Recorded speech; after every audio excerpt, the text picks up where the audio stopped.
Hey everyone, welcome back. We're going to do a deep dive today on President Trump's plans for his second term, Yeah. all based on his first post-election interview. And this is on Meet the Press. Yeah. Um, yeah, no filter, straight from Trump. We get to hear it. Yeah, it's a very interesting opportunity to see what's on his mind, what his priorities are. Yeah, and there's some real head scratchers in here. We're going to talk tariffs, And immigration, healthcare, and even vaccines. So buckle up. Sounds good. All right, well, let's start with the economy.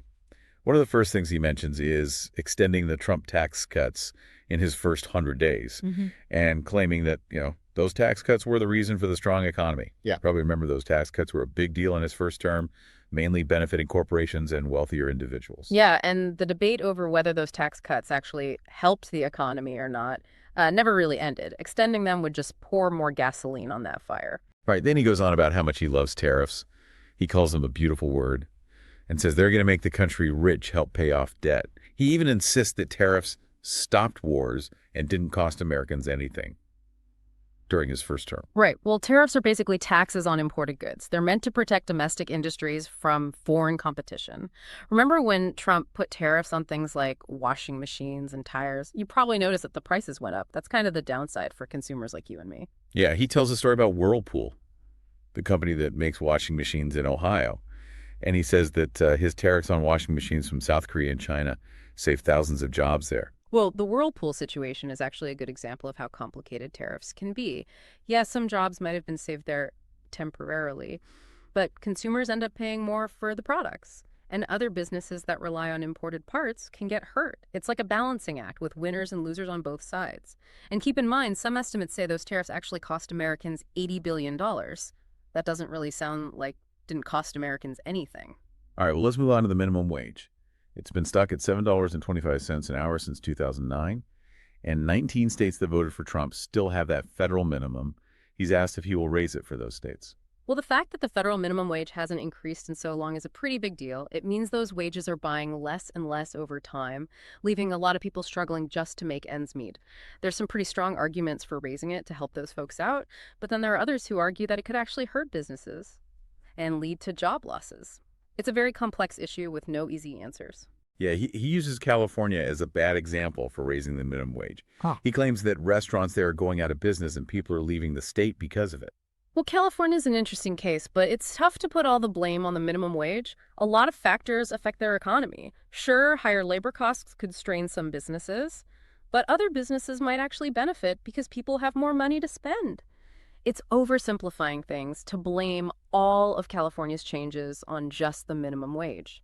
Okay, moving on to immigration. This is a topic Trump dives into right away. He talks about border security a lot and claims millions are entering the country illegally. Well, border security is definitely a valid concern, but we need to keep things in perspective. The number of undocumented immigrants has actually been decreasing in recent years, and a lot of those crossing the border are asylum seekers, not criminals. Yeah, well, he tells a story about calling up the president of Mexico and Justin Trudeau. Yeah. Basically threatening them with tariffs if they didn't stop the flow of people. He claims it worked, and the number of people crossing dropped significantly. Well, it's hard to say if those tariff threats were the sole reason for any changes in border crossings. They tend to fluctuate based on things like Border Patrol enforcement and the economic situation in both countries. Right. He's asked if he's going to deport everyone who's in the country illegally over the next 4 years. He thinks it needs to happen, but admits it would be incredibly difficult to pull off. Just imagine the logistics of trying to deport millions of people. You would need a lot more detention centers, border agents, judges, and tons of money, not to mention the human cost, separating families and uprooting people who have built lives here. It's not a simple issue. He says he wants to focus on deporting criminals and people with mental health issues. He even claims that Venezuela is emptying their prisons and mental hospitals, sending those people to the U.S. It's true that some people crossing the border have criminal records or mental health challenges, but there's no evidence that Venezuela is intentionally sending those individuals to the U.S. It seems more like an attempt to create a sense of fear. All right, speaking of controversial groups, what about dreamers? He said before that they shouldn't worry, but is that still the case? So for anyone who needs a reminder, dreamers are individuals who were brought to the U.S. illegally as children. They grew up here, went to school, their lives are here. Their fate is a major point of contention in the immigration debate. Right. He says he's going to work with Democrats to come up with a plan for dreamers. And he acknowledges that they've been here for a long time and have built good lives. That sounds like he might be open to compromise, Mhm. which would be a change of pace for him. But getting both parties to agree on anything related to immigration has always been a huge challenge. We'll have to wait and see if he can actually deliver on that. He's asked about families with mixed immigration status. What happens if some family members are here legally and others aren't? Will they be deported together? That brings up the whole issue of family separation, which caused a lot of anger and outrage during his first term. People saw it as cruel and inhumane. He gives mixed signals. On one hand, he says he doesn't want to break up families. But on the other hand, he says rules are rules. He even shares a story about a young woman who was separated from her partner because he was a criminal, Mm. even though she could have stayed legally. And he calls it a horrible situation. It just highlights the difficulty he faces, trying to balance his desire to appear compassionate with his very hardline stance on immigration. It's hard to predict what he'll actually do in these situations. All right, let's switch gears and talk about health care. He's asked about his plan to repeal and replace Obamacare, even though Republican lawmakers have said it's not going to happen. But remember, getting rid of Obamacare was one of his biggest campaign promises. But even when Republicans had control of both the House and the Senate, they couldn't agree on a replacement plan. Right. He blames John McCain for that failure, claiming that his no vote killed the whole thing. He also says he saved Obamacare by making it work instead of letting it fall apart. Well, his comments about McCain definitely show how much that loss still stings. But realistically, his administration actually took steps to weaken Obamacare, like shortening the enrollment period and cutting subsidies. It's not really what you'd call saving it. So does he have an actual health care plan this time? During the campaign, he just talked about some concepts. That's the question everyone's asking. He hasn't presented a concrete plan yet. He says he has the smartest people working on it. But that doesn't really tell us anything about the actual policies. Yeah, well, he does bring up his promise of free IVF for everyone, saying he wants insurance companies to cover it. But he admits that some Republican senators aren't thrilled about that idea. This is interesting because IVF is incredibly expensive. Making it free would have a huge impact on healthcare costs and access. It's something that would definitely affect you if you were considering IVF, or if you're just thinking about the overall cost of healthcare. Right. He tells a story about Katie Britt, a senator from Alabama, and how he helped keep IVF clinics in the state from closing. He even refers to himself as the father of IVF and says Republicans are all for it. It's classic Trump using a personal anecdote to connect with people on a complex issue. It makes him seem relatable and caring, but it avoids getting into the specifics of the policy itself. Okay, get ready for this one. Vaccines. He's asked about his pick to head up the Department of Health. RFK Jr., who's a well-known anti-vaccine activist. Does this mean Trump wants to get rid of childhood vaccines altogether? Well, that's a pretty scary thought. Vaccines are one of the biggest success stories in public health history. They've saved countless lives and prevented serious illnesses. The scientific evidence is clear vaccines are safe and effective. He mentions autism rates going up and says something is wrong. He even talks about a meeting he had at Mar-a-Lago with RFK Jr., Dr. Oz, and some drug company executives to talk about vaccines and other health issues. His comments about autism and vaccines align with a conspiracy theory that's been debunked many times. It's concerning that he's giving a platform to these harmful and misleading ideas. The strange thing is he seems to contradict himself, saying he's worried about the dangers of vaccines, but then praising the polio vaccine as the greatest thing. That inconsistency is typical Trump. He likes to appeal to both sides, making it difficult to pinpoint his actual stance. It creates confusion and undermines trust in experts, especially in a field like public health. Okay, so let's talk pardons. Remember all those controversial ones he gave out in his first term? People like Roger Stone and Michael Flynn? Those were close allies who got caught up in legal trouble. Yeah, the power to pardon is supposed to be used sparingly, for cases where there's a clear injustice or someone needs mercy. But a lot of people thought Trump used those pardons to protect his friends and kind of undermine the whole idea that everyone's equal under the law. Right, so he's asked directly if he's thinking about pardoning himself, and he says he didn't do anything wrong, and his lawyers told him not to because it'd make him look guilty. Can you imagine a president pardoning themselves? It's never been done before. It raises all sorts of questions about what's allowed under the Constitution and whether a president is above the law. It's unprecedented, really. Then he brings up Biden pardoning his son Hunter, saying he knew it would happen all along. He also says he could have saved himself a lot of legal fees by pardoning himself, but he chose not to. That's classic Trump deflecting and trying to turn the tables by focusing on Biden. He tries to downplay his own controversies. But here's the kicker. He says he wouldn't mind if Biden pardoned him. Wow, that's a surprise. Maybe it's a sign that he's thinking strategically about protecting himself from legal problems in the future. He also talks about appointing a special prosecutor to go after Biden and his family, but then he kind of backtracks, saying he wants to move on and focus on making the country successful. This back and forth is so typical of him. He throws out ideas, sees how people react, then changes his tune. It makes it hard to figure out what he's really going to do. He doesn't rule out investigations completely, though he says he'll let his Attorney General Pam Bondi and FBI Director Kash Patel decide. So by passing the buck, he can say he's not personally pushing for investigations, but still signal to his supporters that he's not letting go of his grievances. And speaking of holding grudges, he goes on this rant about the January 6th committee, calling them political thugs and creeps and saying they destroyed evidence. He even suggests they should be the ones going to jail. This is a recurring theme for him, attacking anyone who tries to investigate January 6th, trying to minimize it and shift the blame away from himself and his supporters. He's asked directly if he's still planning to pardon those who attacked the Capitol, and he says he's looking into it, and it's most likely. He even expresses sympathy for them, saying they've been through a lot and that the jail they're in is terrible. This is huge. It suggests he's willing to use his power to protect people who literally tried to overthrow an election using violence.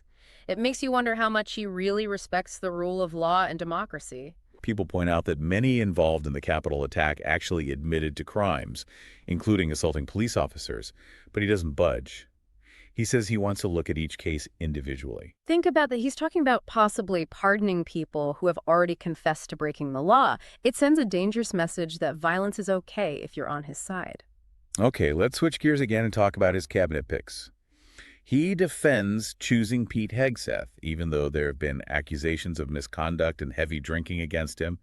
He brushes it off, saying Hegseth is a military guy who's well respected at Fox News. Those allegations against Hegseth are pretty serious, so his nomination is definitely controversial. It'll be interesting to see if he can get enough support in the Senate to be confirmed. He also stands by his decision to appoint Tulsi Gabbard as the Director of National Intelligence, even though she's been criticized for meeting with that brutal Syrian dictator, Bashar al-Assad. He downplays those meetings, saying, people meet, people talk. Those meetings with Assad were quite controversial. Her willingness to engage with a dictator like that raises questions about her judgment and her foreign policy views. It's likely her nomination will face some opposition. But the pick that's causing the most uproar is RFK Jr. to lead the Department of Health. We talked before about him being a prominent anti-vaccine activist who's spread harmful misinformation about vaccines and autism. This is a huge victory for the anti-vaccine movement and could have very real consequences for public health. It basically says he's ignoring scientific evidence and putting ideology above people's well-being. All right, let's move on to how he sees America's role in the world. He's asked about aid to Ukraine, which has been a hot topic given the conflict there. Do they have reason to be worried that the U.S. might reduce support under his leadership? The U.S. has been a major supporter of Ukraine, so his answer here could have big implications. His answer, sure. Then he complains about how much the U.S. is spending compared to Europe and says Europe should be paying more. This America First approach isn't new for him. He often criticizes allies for not contributing enough and has threatened to pull the U.S. out of international agreements. This could signal a shift in how the U.S. approaches global partnerships and responsibilities. He also repeats his claim that he could end the war in Ukraine in just 24 hours and says he's trying to do it before he even takes office, but he won't say if he's talked to Putin about it. Most foreign policy experts are pretty doubtful about his claims of a quick solution in Ukraine. The situation is extremely complicated with no easy answers. His refusal to say whether he's talked to Putin just adds to the mystery. Then he's asked if the U.S. will stay in NATO under his watch. He says absolutely if they pay their dues, but suggests he might think about leaving if they don't. His view of NATO as a financial transaction is concerning. The alliance is meant to be about shared values and mutual protection, not just about money. Threatening to leave weakens NATO and emboldens adversaries like Russia. Next, the conversation turns to the Middle East, and he's asked about the American hostages being held in Iran. What he says is pretty disturbing. He says he doesn't think many of them are still alive and that there will be all hell to pay if they're not released before he takes office. His comments about the hostages are very troubling. They lack compassion and raise concerns about his willingness to escalate tensions with Iran. It's a reminder of how volatile and potentially dangerous his foreign policy can be. He's also asked if he'll pressure Netanyahu to end the war in Gaza, and he says he wants to see Israel win. He then goes off on a tangent about the October 7th attacks by Hamas, claiming people are denying they happened and comparing it to Holocaust denial. His response is inflammatory and ignores the complexities of the Israeli-Palestinian conflict. Comparing criticism of Israel's actions to Holocaust denial is a dangerous and offensive tactic. Then the interview moves on to China and Taiwan, specifically whether he's committed to defending Taiwan if China invades. This is a major issue given the rising tension between them and the possibility of conflict. The U.S. has always been intentionally vague about whether it would intervene militarily if China attacked Taiwan. This strategic ambiguity is meant to deter China without making promises the U.S. might not keep. And as you might expect, he doesn't give a straight answer. He never says never, because he needs to be able to negotiate, but then says he'd prefer that they don't do it, and that he has a good relationship with President Xi. He even claims he's been talking to Xi since he was elected. By avoiding a direct answer, he maintains that ambiguity. But suggesting he might not defend Taiwan could weaken U.S. support, which might embolden China to be more aggressive. While we're on the topic of China, he's asked about TikTok, the social media app that a federal court said could be banned because of its links to the Chinese government. Remember when he said he wanted to rescue TikTok? TikTok is incredibly popular, but there are legitimate concerns about whether the Chinese government could use it to gather data or censor content. He says he used TikTok very successfully during his campaign and can't totally hate it. But then he says he's going to try to stop other companies from becoming monopolies, which seems kind of contradictory. This shows the conflict in his thinking. He sees TikTok as a valuable political tool, but he also wants to appear tough on China. It's hard to tell how he'll reconcile these competing interests. As the interview wraps up, he's asked what he wants to say to the Americans who didn't vote for him. He says he's going to treat everyone equally well and that success will unite the country. Then he goes back to claiming he won the popular vote by a lot and attacks the press for being unfair to him. His insistence that he won the popular vote, even though the numbers clearly show he didn't, is part of his continued attempt to undermine the legitimacy of the 2020 election. His attacks on the media are another way to discredit anyone who challenges his version of events. All right, so we're back for the last part of our look at what Trump had to say in that Meet the Press interview. We've gone through a lot. His economic ideas, immigration, healthcare, those interesting cabinet choices, and what he thinks about foreign policy. Right. So as we finish up, I think it's good to think about what all this tells us about how he sees governing and what challenges he'll face. Okay, so he gets asked about his plan to deal with climate change. You know, that's become a huge concern for a lot of people, especially younger folks. Definitely. You've probably seen the news about all the crazy weather we've been having, and scientists are saying it's going to get worse. It's a global problem that needs countries to work together and be bold. Well, he calls climate change a hoax and says he's not going to do anything that hurts American businesses. He claims that it's other countries who are polluting and it's their problem to fix. Well, that goes against what most scientists and world leaders are saying. They see climate change as a huge threat and want to act now. Right. He's also asked about education. Lots of people are worried about how expensive college is and all that student loan debt. Yeah, for sure. Education is so important for people to get ahead, but college costs are way up, and that student loan debt is holding people back. Well, he says he wants to make college cheaper, but doesn't say how he'd actually do it. Then he starts talking about cancel culture on campuses and says conservative viewpoints are being shut down. It's interesting that he focuses on cancel culture instead of how to make college affordable. It seems like he's more interested in the politics of education than finding real solutions for students and families. Okay, so as the interview ends, he's asked about what he wants his legacy to be. That's a big question for every president. Yeah. You know, how will they be remembered in history? He says he wants to be remembered as the guy who made America great again. Then he talks about his achievements like the wall of conservative judges, tax cuts, that sort of thing. It seems like he's looking back at a pretty narrow set of things. Yeah, so as we finish up this deep dive into Trump's interview, what do you think are the main takeaways? Well, it shows how he's thinking as he starts his second term. We hear those same themes, America first, not following the rules, attacking his opponents, focusing on his own issues instead of the country's. It seems like he's not changing his mind on controversial topics like immigration, healthcare, and foreign policy. And he's really trying to control the story, even if it means twisting the truth or messing with democracy. Yeah, the stakes are high. What he does and says could divide the country even more, make people trust the government less, and hurt America's image around the world. It's a really important time for America, and his choices will affect us all. For sure. And that's why it's so important to stay informed, talk about these things and think about the long-term Because consequences. knowledge is power. Right. The more you know about these complicated issues, the better you'll be able to handle these uncertain times and make smart choices for your own future. Thanks for joining us on this deep dive. We'll be back to help you understand the news and make sense of everything that's going on so you can be informed and involved.